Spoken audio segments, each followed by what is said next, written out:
Hi everybody, so I thought I would jump on and do a video today, and I'm going to talk about an area that I'm really passionate about, and it is really connecting to the sacred gift that is within us, which is our intuition.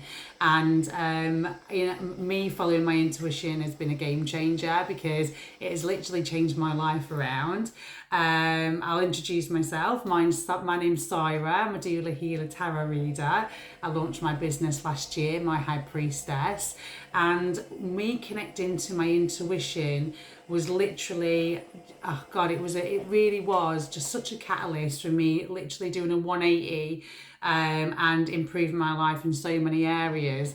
And there's a quote that is really speaks to my heart from Albert Einstein, and I've actually wrote it down because I really didn't want to butcher it, but it is all around the intuitive mind being the sacred gift and the rational mind being a faithful servant. But we have actually created a society that honours the servant and has forgotten the gift.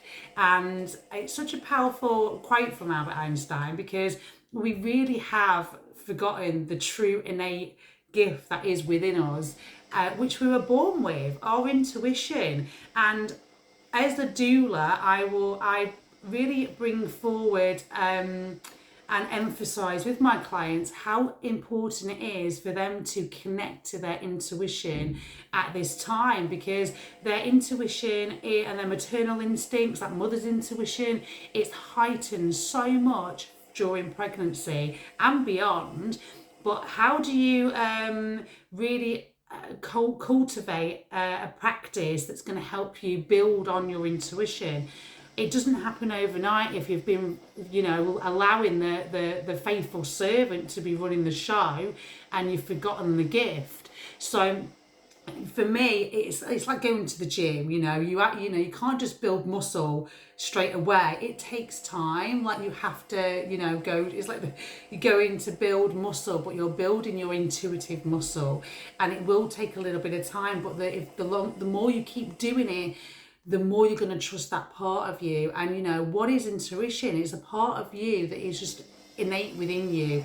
It is, and how can you tell if it is your intuition or your mind? Well, your intuition is really subtle. It will never tell you what to do. It will always guide you, and it will be a gut feeling. So it might be a feeling within the gut, and it is not based on any logical reason. It's just a knowing that you have, like you know your name. It's just like a knowing. I know this is going to happen. And how many times have people literally said, I wish I listened to my intuition? And it could be you turned left when you should have turned right. You're like, oh God, I knew I should have listened to my intuition. I knew that, and you didn't listen to that part of you. But you don't hear of people going, oh, I shouldn't have listened to my intuition.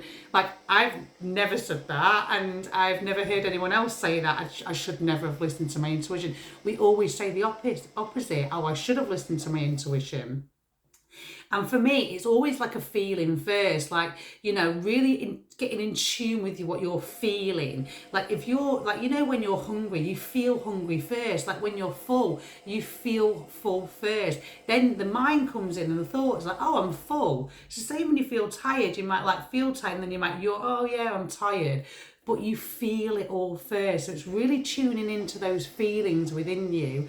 It isn't sometimes these intuitive hits really doesn't, it's not based on any logical reason, but you've just got to follow it, because the more you do follow it, the more it's just going to build that intuitive muscle, and you're going to start to see the evidence of positive outcomes, because it is always good. Your intuition is always going to lead you to your highest good and best interest. And the mind will always want to keep you safe. It can be quite demanding. It can be quite loud. It can always tells you what to do. I wouldn't do that because remember last time this happened. Or it's not as soft. It's not, even if you get like something coming in and it can be really manipulative as well. You could think it is your intuition and it's not. But if it feels like you're being told what to do, or it's something that's trying to keep you safe, then it is likely going to be the ego, the mind, however you want to label it. And it's based on fear. It's not based on love, where you can always ask yourself, am I in a place of love or fear right now, and does it feel expansive or does it feel contracted? So, following your intuition is literally going to be allowing you to lead more of a soul-led life. And for me, like, that is exactly what I've learned to do, and I've cultivated practices around that, and that is meditating. I meditate every single day without fail, and I absolutely love it. It is a practice that I never thought I would actually say I love. Because when I started, my mind was very, very active. And, one thing that I have learned is, and this is another quote from a meditation teacher, Emily Fletcher, who said, you don't meditate to get good at meditation. You meditate to get good at life. And oh my God, like, that resonates with me so much. Like, because people think like, oh, I need to meditate, I need to be still, or like, oh, I've got too many thoughts, or like, oh, I can't meditate. Like, everybody can meditate. Like, there's no such thing as I can't meditate. Like, you just sit there and you just be with you. And it sometimes can be chaotic, and then you realize like how chaotic your inner world can be, and the amount of thoughts. And you may spend 5 to 10 minutes and you are just in a thought train. You may be thinking about dinner, work, and you come out of it and go, well, that was pointless. But it's consistency. It's doing it every single day. And then you might go, start with 10 minutes, 5 or 10 minutes. Then you might go, I'm going to do 15 minutes.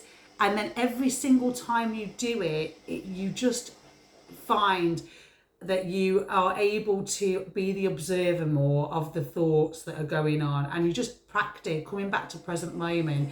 It just helps you in so many areas of your life. Like, you're able to regulate your nervous system, you feel more emotionally balanced, you can deal with adversity with a lot more ease and grace.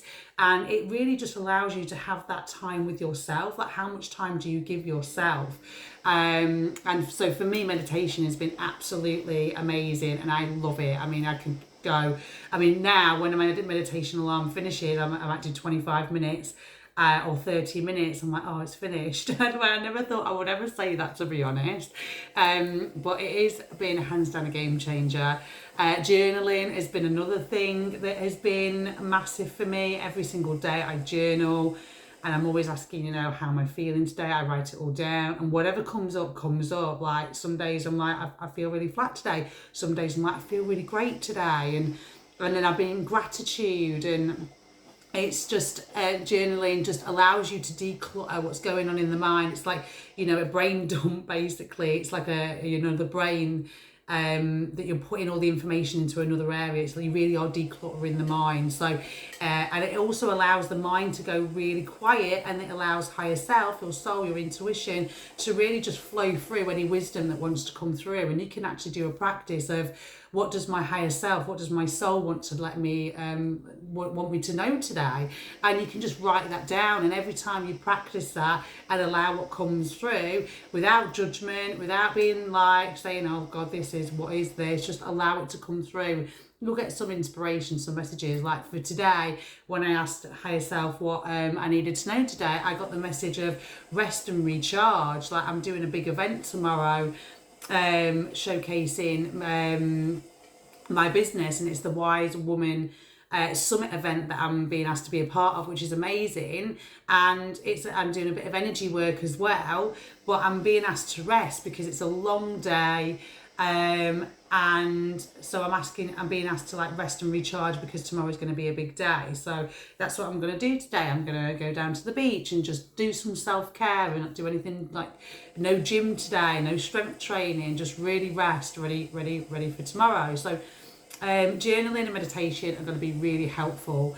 And at this time, especially during pregnancy, like your maternal instincts, your mother's intuition is really it is really like increased. Like, there's studies that show that during pregnancy, new neural pathways are created, that you have got increased, you're able to, there's increase in sound frequency, there's increase to your intuition, and obviously for the crying baby and things like that. So it is hard, it is increased. So how can you really harness it and really trust that inner knowing? And I have actually created a workshop, a masterclass on how to harness your maternal intuition.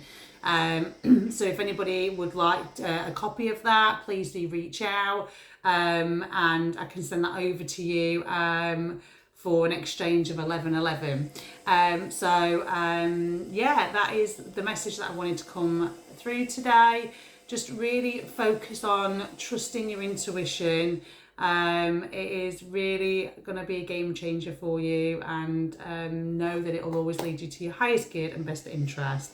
So if you want to have a look at any of my offerings, my website's myhighpriestess.co.uk, and check out my Instagram where I share amazing food recipes.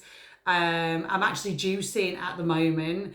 So I'm on day 3, so it'll be more around my juicing journey, and I'm doing this for lead up to not winter solstice, it's summer solstice, which is the halfway point of the year, and it is the longest day of the year, so a really good time to reflect and go within and just kind of see where you are at this halfway point of the year. And so check out my website if you feel called to. But I hope this has helped. Thank you, and have a blessed day.